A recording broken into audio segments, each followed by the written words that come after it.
Laura's putting on a sweater. I'm taking mine off because I'm dying out here. I'm like, I have a tank top under here. It's like so humid. Mhm. Nice. Are we good? Yep, we're all set. We're recorded. We're good to go. Whenever you want me to go into the slides, I will go into the slides. You just let me know what's up. Well, first, I just want to welcome everybody and say thank you I know it's Saturday morning during the summer. You all are dedicated members of your chorus and region. Thank you, thank you, thank you. We kind of may have been doing this in the future instead of now during the summer, because I know, like I said, it's a tough time, but with all these initiatives that Sweet Adelines is rolling out, I wanted to at least give you an overview, get some ideas, talk about potentially, things that we're going to do in the future.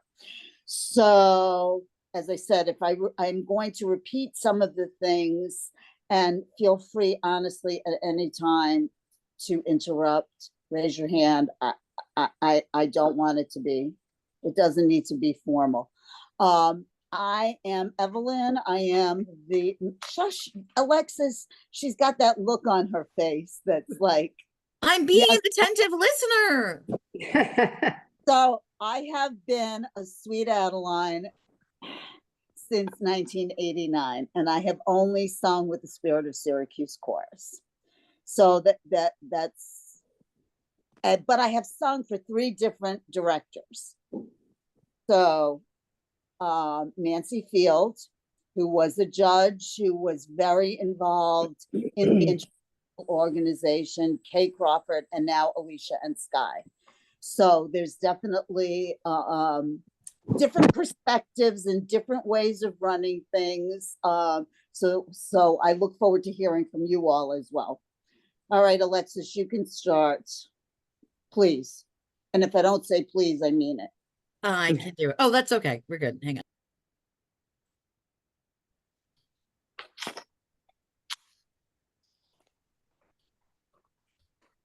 Where'd you go? Everybody there? Everybody good? Yep. Okay, you can go to the second one. So why we chose membership retention as a focus is twofold. Number one, last year's focus for Sweet Adelines coming out of the pandemic was membership recruitment. Not that we're not going to go back at some point in the next couple of months and maybe talking about membership recruitment, organizing membership nights, membership drives, getting ideas. But this year's focus was really on membership retention. And the last Zoom meeting really focused on why people come, why they leave. But I did want to really talk a little bit about here, some of the things, like I said, that we talked about. So today we're going to talk about this new SAI mission, which is this retention membership program. Next slide, please. And the first 2, so it's a series of challenges, and the first 2 challenges are, it kind of went, the first 2 challenges are really analyzing your chorus culture and soliciting feedback. Now, the thing I would recommend for all of you, sometimes the Sweet Adeline website can be a little, shall we say, to me, it's like finding what you need to find is not always very intuitive.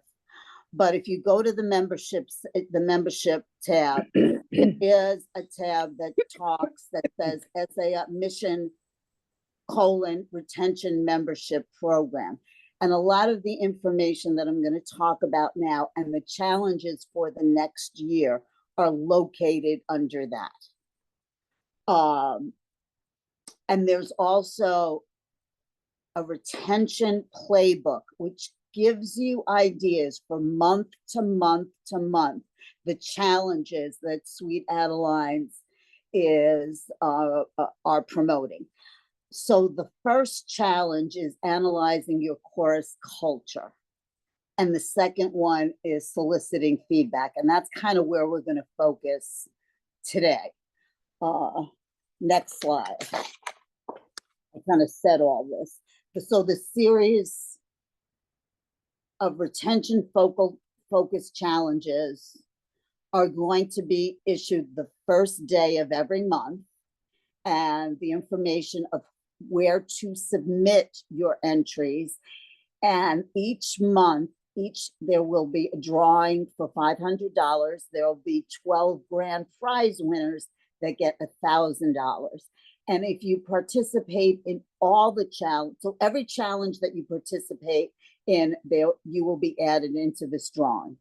And there will be bonus entries based on if you participate in all of them. The original email went out on July 18th.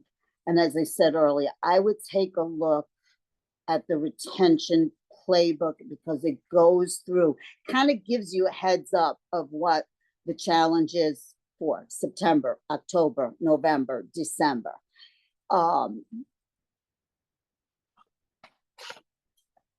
So challenge number one, analyze the next slide, please.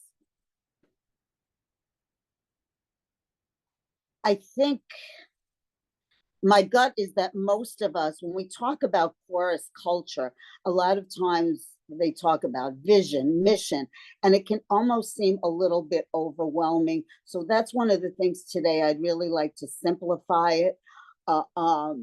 What we talked about last time is looking at your chorus culture and why it's important. Why is it important? Because it's what keeps them coming and what keeps them staying.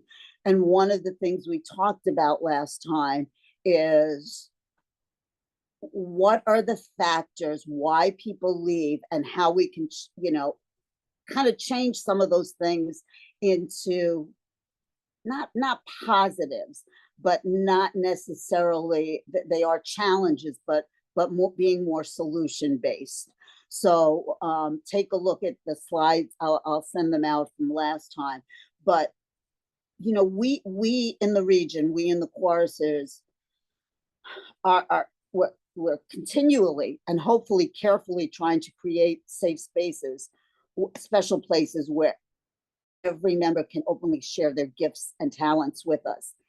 And that's one of the things I think we have to focus on as well. And we talked about last week, and why we do some of the surveys is what are our talents. Everybody has talents. Your talents might not be the same as my talents, but being made to feel welcome and as if you belong is crucial to why people stay. Next slide. So a chorus's identity, when people walk into your chorus rehearsal, why do they stay? Members need to be able to connect or feel a connection with the chorus culture. What are they expecting? What are their perceptions? And the two need to mesh. I mean, obviously, in order for your developing your culture, you need to ask the questions that we're going to talk about in a few minutes of who you are. But what keeps singers coming back? It's a sense of belonging. No one's going to keep coming back if they don't feel welcome. No one's going to come back if they don't feel accepted, if they don't feel known, if they don't feel needed. And that kind of goes along with we all have different gifts to give. Some of them may be more analytical, some of them may be more musical, some of them may be more organizational, some of them, but we need to ask those questions. And how do we know what they are? We need to ask the questions and we need to listen. And I think that's two of the things, and we'll talk more about that, is oftentimes we're I don't know if the right word is afraid, but we're hesitant because we don't necessarily know the answers. But That's okay. That's a good thing. We can't move on unless we ask, unless we know. So this is a slide that I got from Sweet Adelines International. And there is a committee called the Membership Retention Committee, and really ensuring that our members feel as if they belong is a crucial part. Comments, questions?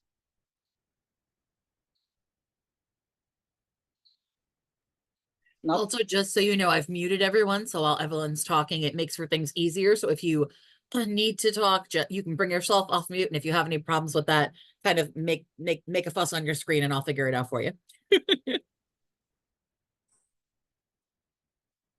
Good. Okay, so the first challenge with this SAI Mission Retention Program is analyzing your course culture. And some of you will talk a little bit about the end of this section of whether you're in the process of doing it, whether you have done it. I would say to you all, submitting your mission and your vision by the end of the month, if it's not something you have done, I realize that, submitting it by the end of the month may be a bit tricky. But I would say to you, even if you don't submit it for entry into this challenge, I strongly believe that it's something that all choruses at some point or another should be doing. Because how do you move forward if you don't know where you are now, who you are, what do you believe in, and that sets where you want to go. So that's kind of the idea behind the analyzing your chorus culture. So where are you now? That's some place to start. Where do you start? You kind of, in order to move forward, you have to be on the same page. So the next slide, Alexis, these questions and all of this is in the playbook. So analyzing your course culture, where are you now? Ask your course the following to determine your framework. These are just suggestions. It's not gospel here, but asking your course, where are you now? At what level is the musical product? How does this chapter function administratively? How does the director contribute to the chorus? How is the health of the chapter? Do we want to grow? Why? If so, how much? Knowing where you are now is crucial, in my opinion, and an SAI to moving forward.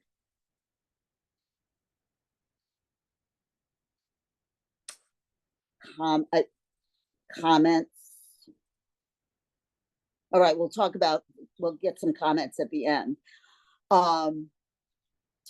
And then the other part of it is, okay, who are we as a chorus?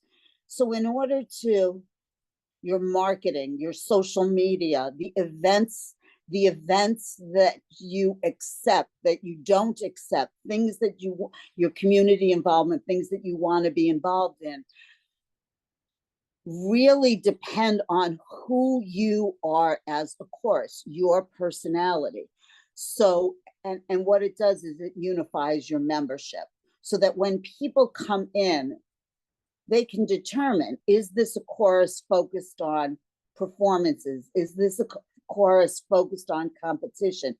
Is this a chorus that values community involvement? If somebody wants to be involved in a group that is very involved within the community and your chorus is not, then that might not be the place for them. So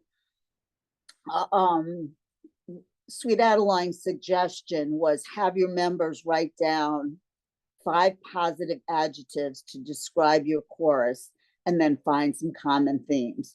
And they give some ideas, and that's in that little box down there. That's from Sweet Adeline's, the playbook. Write down 5 adjectives that describe your chorus. help identify your chorus personality. You can create a word cloud so that you can visually identify the values of your chorus. So there's ideas there.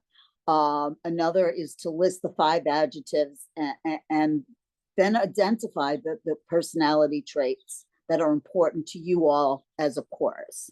And then again, that will define your chorus's personality. And that should be expressed and portrayed in everything you do, whether it's your costumes, your repertoire, your performances. That's a word I have a real hard time. I blame it on my New Yorkerness. And you'll hear me. I do say chorus. Chorus is a hard word. My New York, I grew up downstate. So some of the verbiage that I use, chorus, coffee, are definitely downstate words. Anyway, what this point reminds me of is that at all points, you have to get the chorus's involvement, you have to get leadership's involvement, including your director or your director's team, your musical team, as well as your administrative team. Because making some of these changes and how they affect your costume selection, what you're wearing for certain performances, what performances you are accepting, has to be something that really is agreed upon by all. Next slide. Alexis, Dana.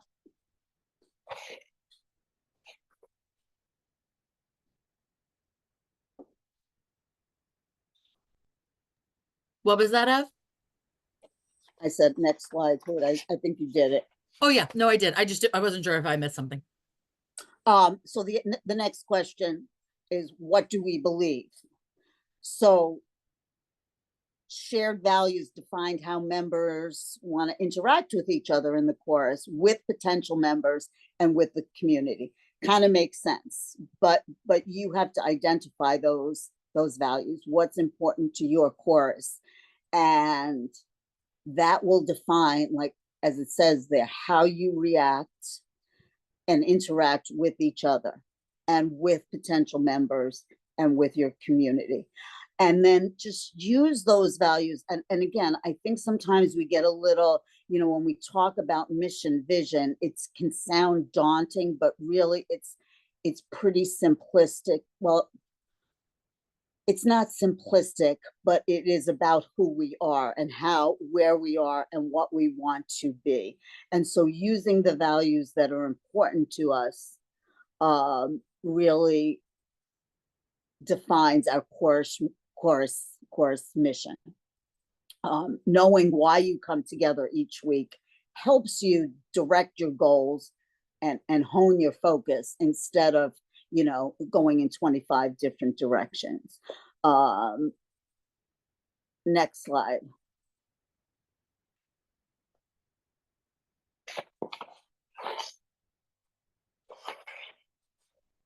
So once you've defined where you are, your next step is where you're going. So your vision, and I read this one sentence, Deb Psaki and I read this sentence.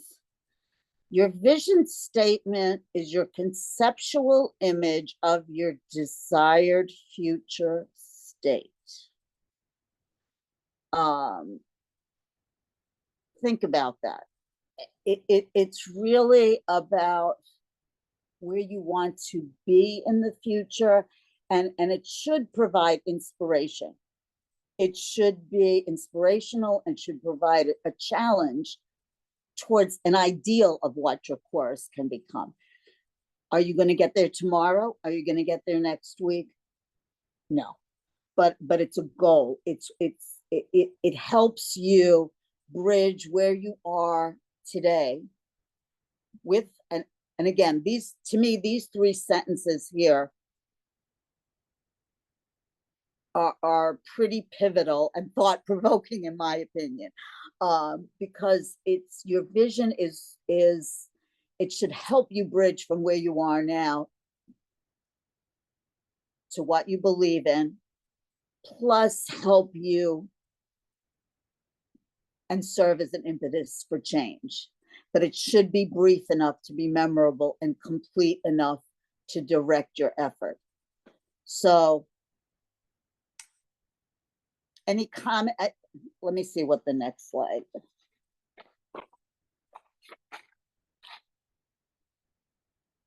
I don't want to go to the next slide. I want to talk about more analyzing your chorus culture. I guess the question I would ask you all, open it up at this point, is as choruses, what are you doing now? Are you doing any of this? Are you in the process of doing any of this? And again, and stress that I think this is important, but just because it's part of the SAI mission, you know, the challenge, don't feel like you, I think them releasing this on September 1st, August 1st, and saying your mission and your vision need to be submitted by the end of the month is a tall order. Because if you haven't had any of these discussions yet, I'm not sure it can be done, you know, in the next couple of weeks, but it should be something you strive for and something that you take some time with your leadership team, musically as well as administratively. Comments, questions, what are you all doing in your choruses? How is this important in your chorus life? For Sirens, I can definitely say it felt a little bit like cheating when we saw this one because we've got this. I know. So we were like, yes, easy entry, or easy, so to speak. But just, you know, we've done this work, so we're excited to be able to just kind of share it.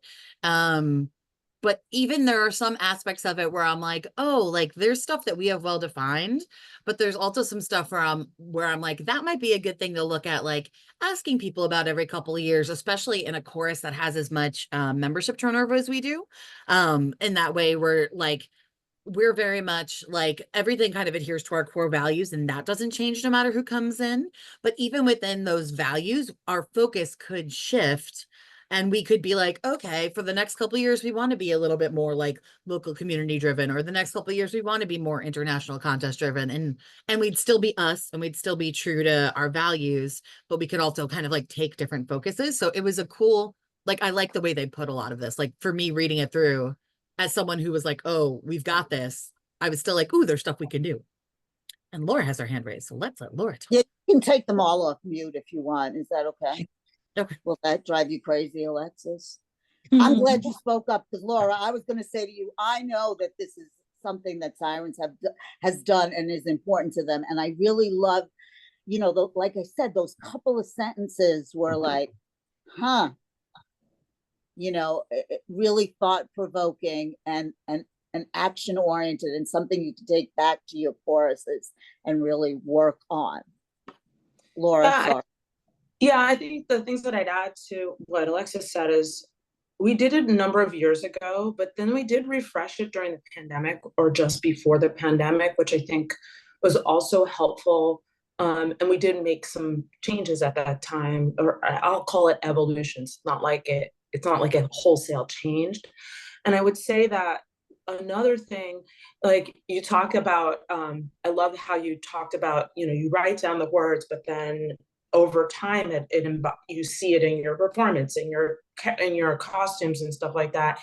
And I think the thing that's been the most dramatic for Sirens is that's happened fairly recently. Like we did the vision, the mission part a while ago, but it didn't really start putting itself into, I mean, it was in what we chose to sing, but like to have it reflected in our costume choices, in our makeup choices, in our expression choices. Like it really was an evolution, particularly over the last several years. And it took a really long time to get there. It's not like you could say, okay, chorus, now we're going to be this. So yeah, it just takes time.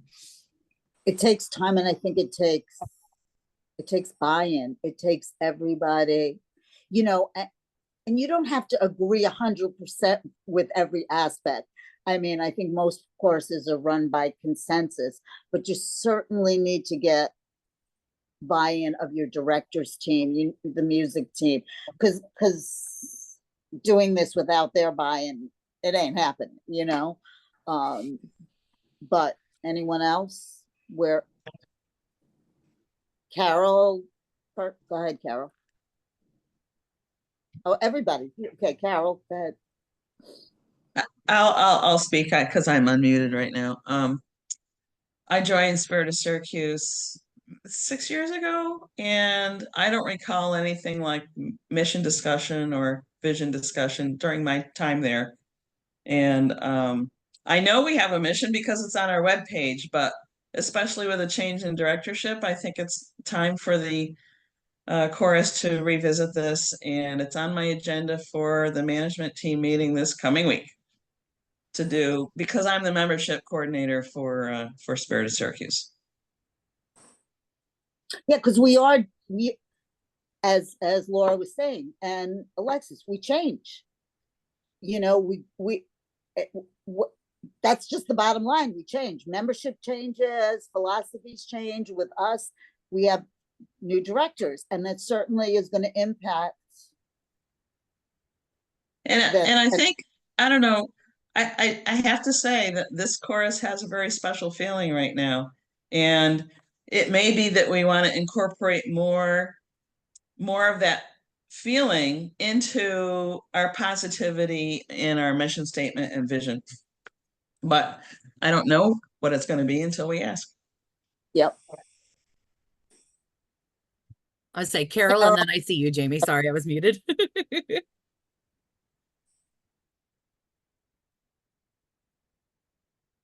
You should be good, Carol. I think you're unmuted. Evergreen has had a missions and vision statement and core values, all of that. We did it probably about 8 years ago. We revisited it after the pandemic, and you know, it's on our webpage, and it's a good thing to go back to if there's an issue. I guess devil's advocate that I am would say, like, I know with Spirit of Syracuse, it's on our website, it's on our webpage. Is it a living and breathing document? Is it something that we acknowledge? Now I think I think Sirens acknowledges it in the way they choose things and make decisions. I think we are doing that to a certain degree, but it has to be part. It has, in my, and I say all of this in my opinion, it has to be a living and breathing document. It has to be thought of in making your choices about music, about performances, about stuff. So I don't know, Carol. Do you feel that it is? Do you feel? I think it is at this point. I think in the past it maybe wasn't quite as thought of. But with our new director coming in, you know, everything is being looked at again. So it makes things, yes, yeah. Exactly. And it's great too to be able to think of transitional moments like that, whether it's you know, a new management team, you know, the start of the new fiscal year, or a new director coming in, or, you know, just a new season, as an opportunity to look at how you apply them and look at how you use them in your chorus culture. So obviously when there's like a big change like that, you almost kind of have to, because you're like, we're holding on to something, right? But I think that's another way to think about, like, oh, how can we keep these relevant? But I think, did you have something, Ev? Because I know Jamie wanted to say something. No, go ahead. Okay. I'm gonna do the ask to unmute, and then I think you should be able to unmute yourself. Yeah, I was just gonna say, we met it's probably been about 4 years at least with a region person and did our mission statement. But I know the management team was just recently talking about we need to revisit it and maybe make some changes. So I think this is a good challenge. My term on management ended, but I'm going to mention it to the management team. You know, we've talked about it. It's something we need to get going on, you know, but something we did do last year was send out a pretty extensive survey to our membership to try and to see where they were, how they were feeling about how things were going. So I think that'll be a good stepping off point. So Reminds me later to ask you to share that, because we're going to talk about surveys next. But, okay. I will give you guys a heads up that the regional management team is actually looking at this, which right at this moment, and actually bringing someone in from international, because we've got, I don't know, 3 or 4 new members on our regional management team. And we need to set as a team where we are, exactly all of this that we're talking about. And, you know, some of the questions every year the regional management team has to do, and I don't know, Alexis, I can't, it's SOR analysis, so state of the region analysis. So we all have to answer these questions, and, you know, do you do this, and strategic planning, and, you know, and is the membership aware of all of this? And for me, again, it's opportunities for growth, because there were some areas that we were, I'm not going to say negligent, but that we could improve. And I guess, and there was a lot of places where we were more task oriented instead of vision oriented. And Yep. so without being vision oriented, are your tasks feeding the vision, right? So we're trying to like make sure we're looking more at that. Yep. And that you all are aware of our, you know, once we've done the vision and the mission, and then that's going to determine what our strategies are. And you all, as chorus leadership and the choruses, need to know what our strategies are as a regional management team. Yeah, exactly. But the other part, though, is let's not be too hard on ourselves either, because we came out of really, you know, the pandemic, just everything is topsy-turvy. So, you know, membership, retention, so many things were influenced and changed for us. Not just for the international organization, but for us as choruses. You know, why are people coming? What, you know, what is keeping them there? People are questioning what organizations they're going to belong to. And if the organizations are not meeting their needs, people are not staying. You know, I mean, that's just the reality, and things have changed. So we are in this, I think we're still in a transitional period, but I think it's the perfect time to do some of this work. And I'm really, you know, if you take a look at that playbook and some of the things that Sweet Adelines is putting into play here, I think it is very timely. And also, no, go ahead, Jamie. I just had a question. You mentioned the playbook. Is that on the international website or the regional? International. And if Yep. you do that thing where you go to the international website and you log in first, like your member login, and then in the search, just write retention playbook, it comes up as the first result. Okay, thanks. Totally forgot what I was going to say now. Oh, I'm sorry. That's okay. Are the challenges regional? I guess, are the drawings for the challenges regional, or are they international? I think they're international. I wish they were regional, but they're international. I know. Oh, well. Exactly. Wish. I wish, exactly. You know, there's a winner every month, but there's 12 grand prize winners. Regional secret regional goal. Our region wins the most challenges. What do you think? What do you think? Yeah. Let's go. Put it out. Let's put it out. I do, like I said, I think they're very timely. You know, sometimes I know we can be, you know, we can be a little critical or, you know, of some of the things that, you know, are done. But I will tell you, like right now, all these acronyms, there is a membership retention committee. And so I have a direct representative on Sweet Adelines International that is working. I think she has like 5 regions, that if there are any issues, membership retention related, I have a go-to person that I can talk to.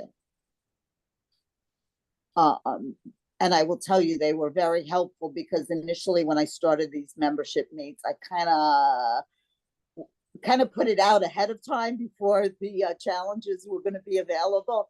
So I asked them, come on, share with me. And they did, you know, what some of the challenges were going to be. So there are people that are willing to listen, including your new RMT and people that are, you know, membership retention committee people. Not that your old RMT wasn't, I don't, you know, mean that, but. I hope not, Ev, because we are both old RMC and new RMC. I know, that's true. Back to the slides, or what? Oh, did you want me to go back to the slides, or? Sure. Okay. We had, just as an FYI, we had a great meeting this week in Saugerties, New York, in person, the regional management team, and it was really a wonderful meeting. So the whole concept. So the reason why I wanted to challenge number 2, give you a heads up. This is the challenge for the month of, oh my God, September. So we're going to have Vocal Fest in September, but I just wanted to give you kind of a heads up of challenge number 2, which is soliciting feedback surveys. And this is, again, one of those areas that I think some choruses and some choruses leaderships are more comfortable with. And it can be a little uncomfortable to ask people what they're doing well, how can they improve. But, you know, the bottom line is you don't know what to improve or what to change unless you ask. And so why they stay, why they leave, you know, this is the second challenge here. Knowledge is the power. Tell me what you want. Tell me what you need. Tell me what's good. Tell me what we can do better. And don't be afraid to ask those questions, because there are people that are afraid to ask these questions. You know, I don't think there's anything that we as chorus leaders cannot address. There might be things that we might not be able to change, but knowing that they're important to you all is critical. So soliciting feedback, the mission retention challenge really focuses on exit interviews, and they give you an example. And again, this is in the playbook. They talk about the exit interviews. It's really important.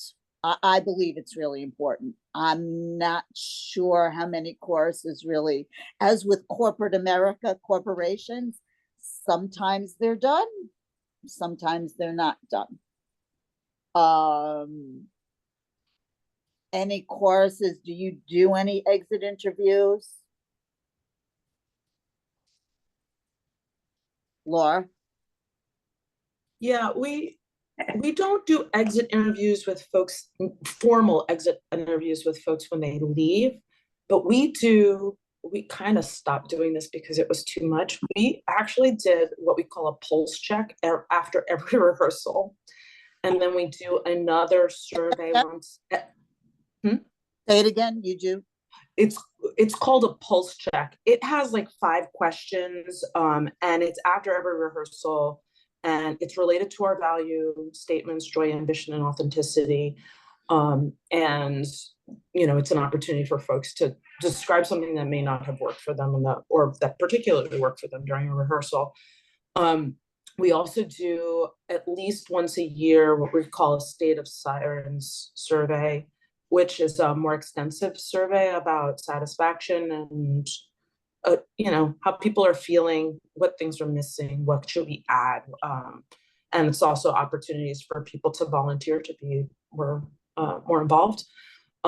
Those surveys recently have had additional questions unrelated to retention, but we continue to do that. But for exiting, we informally ask people. Most of our retention is because people are moving away. So people are very still engaged, and are asking how they can stay engaged as alumni, but we have not done the formal one, and I think maybe we should consider. I've added it to the membership list to discuss. I would say for Spirit of Syracuse, we do the informal as well. We understand why somebody's leaving, like they're moving or something's happened that takes priority over chorus in their family.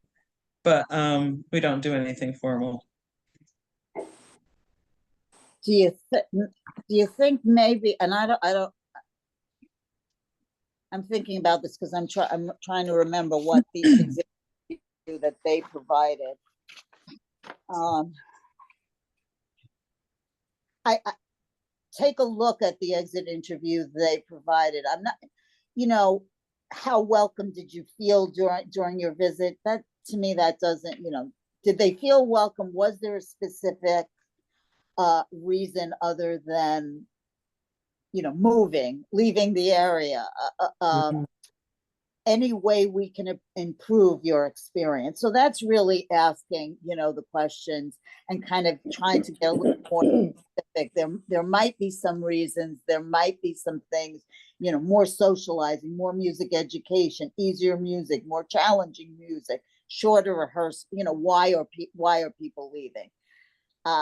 It might be something to look at. I think, anybody else? I think the member satisfaction surveys are more critical, but which is the next one.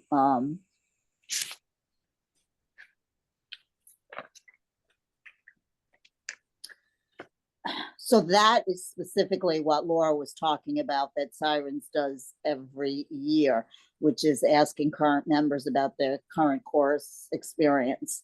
Might help find areas to improve or areas that to address before they become issues. And the playbook, some of the questions there's a whole list. Do you think the benefits you receive are worth the membership fees you pay? What have been some of your favorite moments from the past year? Is there anything you think the chorus could do better? Do you feel heard and valued as a chorus member? What do you think we could do more of better to recruit new members? I think some of those are great questions. And again, they are on, you can't see that.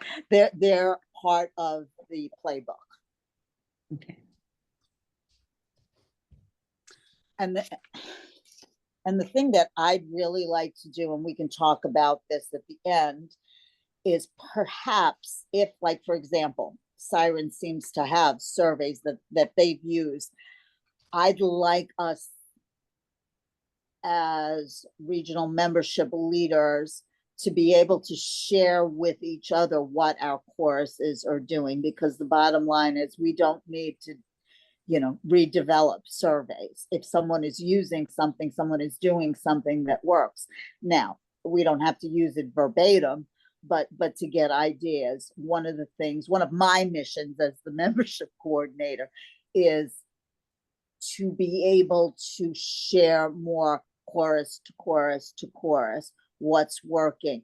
And this would be an example, you know, what are our membership retention ideas? What are we doing individually as choruses? And this would be something that I think we could share with each other. I don't think it should be, it's proprietary information.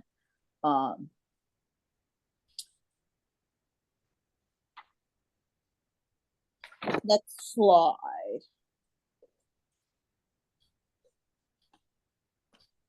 I'm looking at my notes here and I wrote down, and this is so work related, but everybody would always say the answers are in the room. You know, if you're asking people, we need to ask our members.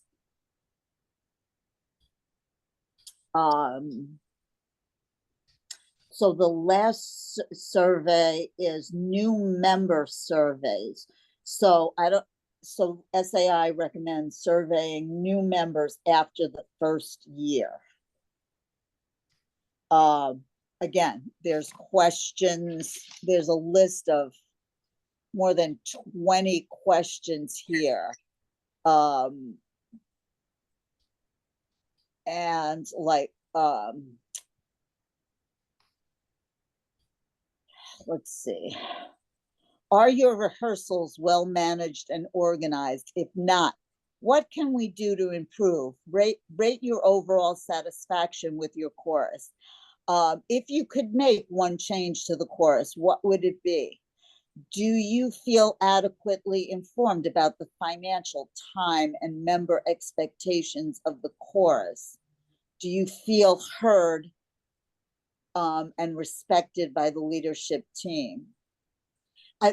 There's just so many listed that I think, you know, you as a team need to decide, you know, what is important to you all, and then encourage members to participate.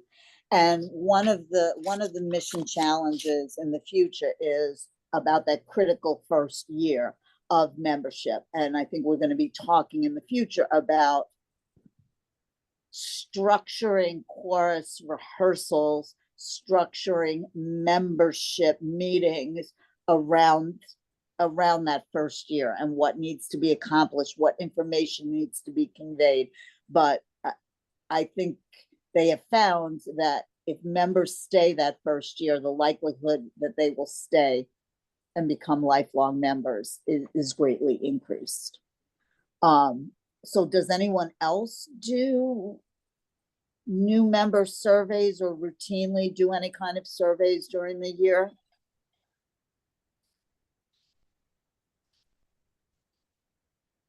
No.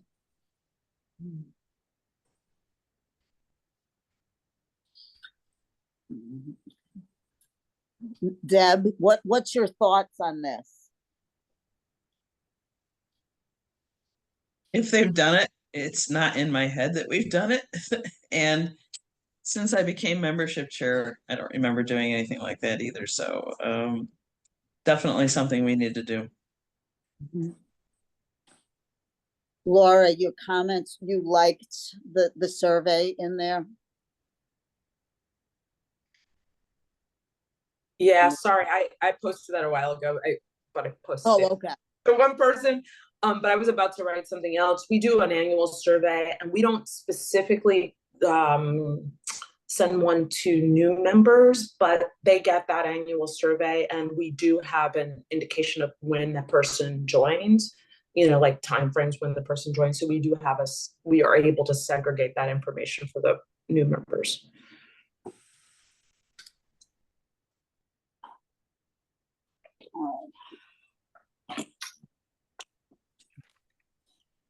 I guess, well, we went a lot quicker this time than last time, but that's probably okay. I know one of the questions someone brought up in their response to this meeting was, you know, when we came back, so obviously COVID, the pandemic, was a trying time for our choruses. We came back and there was a lot of enthusiasm. How do we maintain? Have we gotten to the point now where we're kind of like, it's old hat, and how do we regain that enthusiasm? Any idea? I mean, to me, it's all of this stuff. It's knowing who we are, knowing where we're going, individuals having a sense of belonging, doing things within the community that feeds your soul.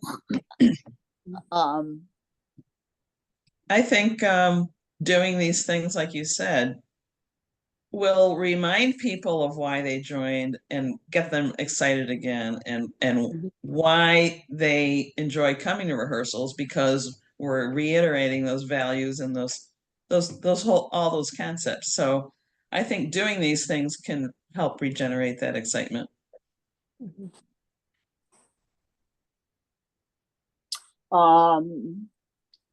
We are not, September is the surveys, as I said. So, and you can take a look at that. The challenge in October is a webcast watch party.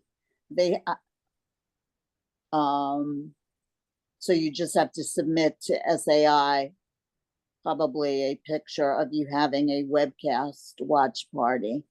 And then some of the other ones in the future are delineated in the playbook.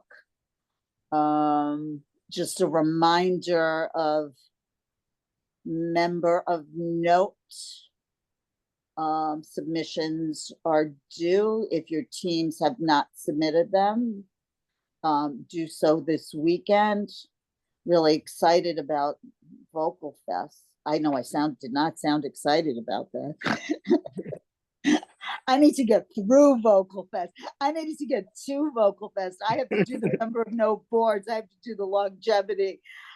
There's some really exciting. We're celebrating 2 50-year members this year. Somebody 70-year member. Yeah, in the region. So, and Kim Newcomb, I think, is going to be absolutely phenomenal. So if you haven't signed up yet, I don't know, is there still time to sign up for Vocal Fest? I think it should be a great opportunity. I think yesterday was the deadline, but well, if you know, I don't know if people follow that or not. And do we know who our guests or who our educators are going to be for next year? I don't know if You want me to answer? I want to say she put that information on the bottom of the schedule. Say that again? Yeah, it is. Oh, it is? Okay. Well, I went to their website, their Facebook page, and it's on their website calendar. So I feel like I can say it, and I'm really excited. Yeah, it's known. Yeah, it's been communicated. Dynasty Quartet, Debbie Cleveland and her quartet. Yeah. So that should be. Like I say. I mean, I think you mean Sarah Clay Linval and her quartet. Oh, I'm sorry. What? What? That's oh my true. gosh. That's true. Oh yeah. Listen, once a siren, always a siren. That's right. That's funny. I mean, Debbie Cleveland's pretty cool, I guess. Yeah. I have more history with her, but that's okay. I'd like history with all of them. They're all pretty cool. It's like, I know. Duh. Sorry, I haven't had enough coffee this morning. And we weren't really a part of the region very long when you guys were formed and when Sarah.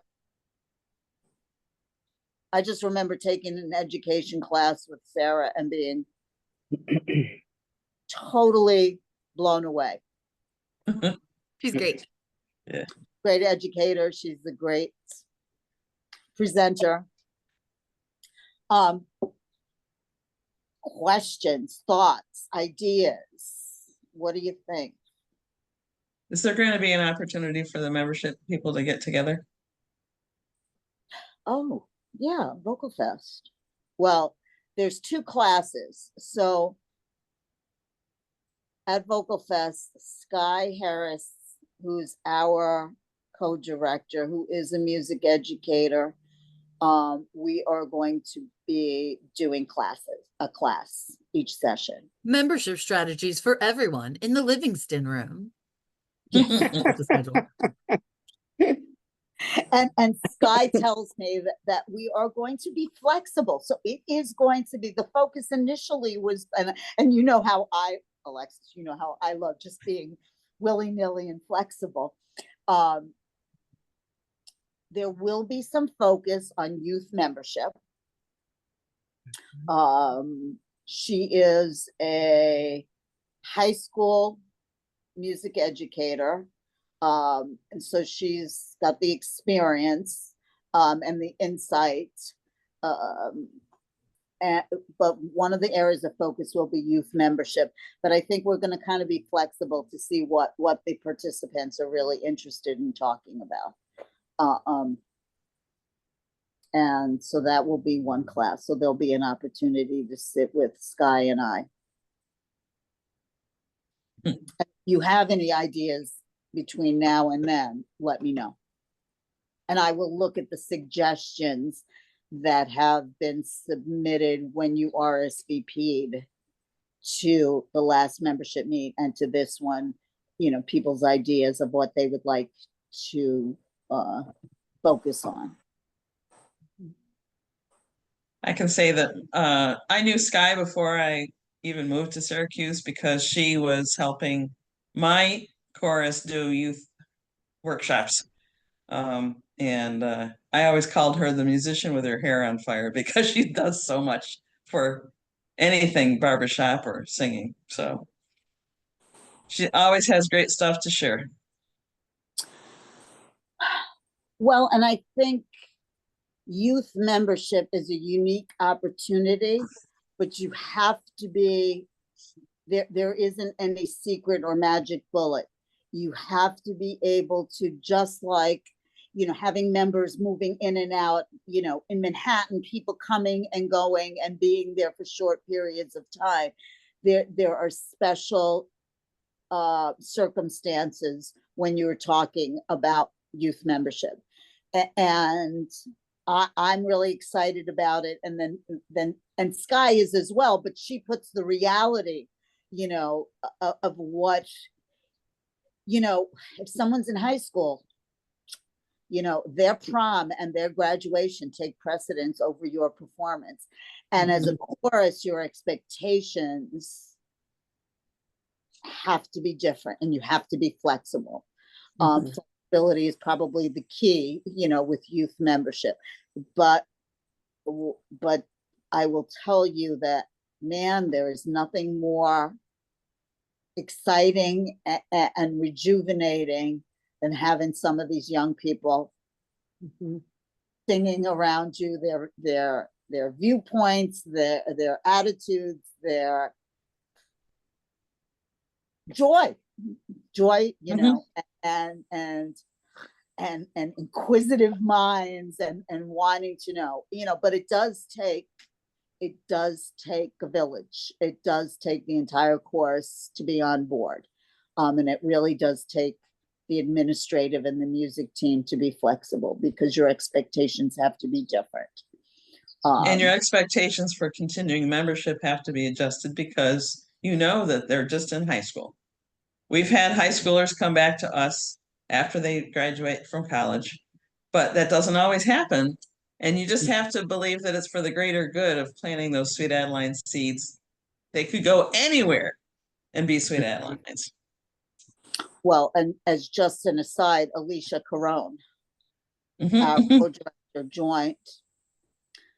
She told the story the other day. She was 15 years old. Her mother knew she was going off to college, and her mother said, "Pick something that we can do together for the next couple of years. Pick something."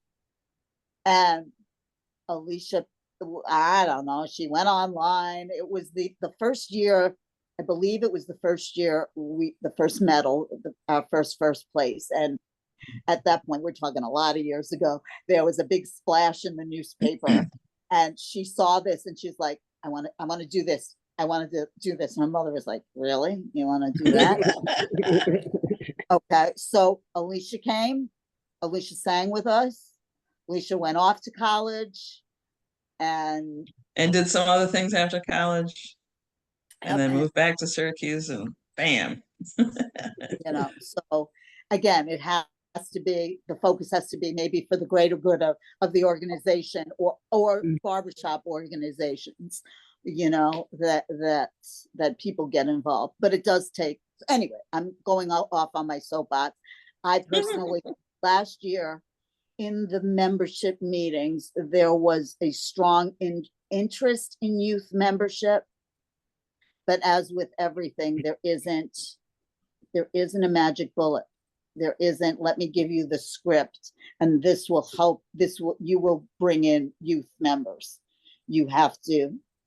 It's just like everything else. When you're looking at your culture and you're looking at your vision and your mission and your values, it's what are we singing? What are we wearing? How are we presenting ourselves in different versions of media? And then also, how are we when you show up, right? So all of the things that are going to get people to come, and then the things that are going to get people to stay. Because different versions, there are some singers, as we know, who, if they want to sing, they're going to find a place to sing. And there's also a lot of people who aren't going to go somewhere if they don't see themselves reflected in what that looks like. And that could be see themselves reflected in the music, or in the costumes, or in the way that the chorus presents itself. So there's lots of different ways to be an inclusive and welcoming organization that still totally has a clear identity and viewpoint. But that also has a lot to do with it. Yeah, and I think once you do identify your culture, where you are and where you want to go, there may be, on the Ignite the Sound, there was a chorus that talked about rebranding, because where they wanted to go and who they wanted to draw did not match. Yeah, they were one of those choruses that were like Red Rose Chorus of the Lace something or other, and it had a great like local history sort of thing, but it was a sort of thing where it read as like, we are the chorus of the old ladies of the round the corner, and they're like, that's not even who we are anymore, but that's what people think we are. Yeah, right. So they rebranded and it's vocal harmonics. Yeah, and their logo changes. So there's yeah. Again, this is really important, but I don't think our chorus is necessarily. Yeah, Laura, you should say your thing out loud. I know it's in the chat, but that way it's on the video too. Yeah, so I would say we always have some youth members, not high school level, but college and just out of college. And one of the bigger challenges that we've had is around finances. So the membership fees, of course, are adjusted for youth members, but the cost of going to contests can be really high for them. So we've had to create a scholarship fund to help offset costs for not just youth members. We also have members who have jobs that, are in the arts and don't pay that high, or don't have the means to travel. So we've had to create scholarship funds to help offset travel costs. How do people apply for those? Like, are they an application and you all decide? Because we have an angel fund, but it's So that's an unofficial scholarship in a sense. There's no application other than requesting. Same. Ours is the same. Yeah, I guess it's just a different name. Calling it an angel fund, I don't really like. It felt too tied to possible implication. And again, just another way. Yeah, but it is the same thing, and basically people just request it and then they get it. They don't have to explain why. Yeah, some verbiage. Yeah. I know we had some people would say we're wearing our gang colors. It's like, no, stop.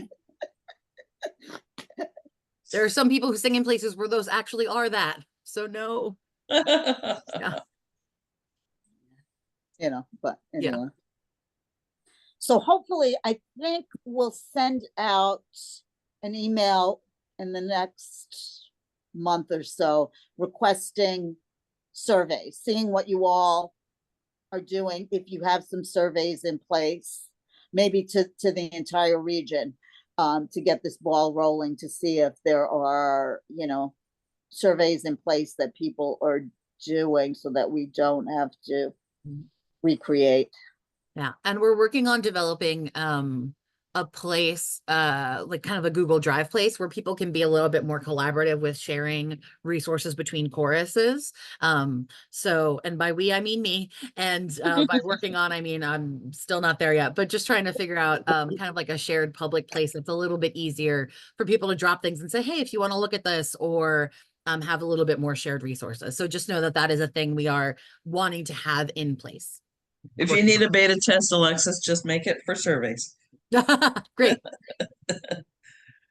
Well, and one of the things we talked about last time was, you know, member recognition, and the fact that, you know, I think our choruses are really good at recognizing our individual members, but I'm not sure we're really, you know, good across the region in recognizing accomplishments of other choruses, you know, so I'd like to, that may be a place to do that as well, you know, or increase. I don't know. Alexis and I will talk. Alexis and I and Deb. Nice. Anybody have any questions or anything else they want to share or anything fun like that before I end the recording? I had a quick question. I hadn't realized this was going to be a series of webinars. Are we doing one every month?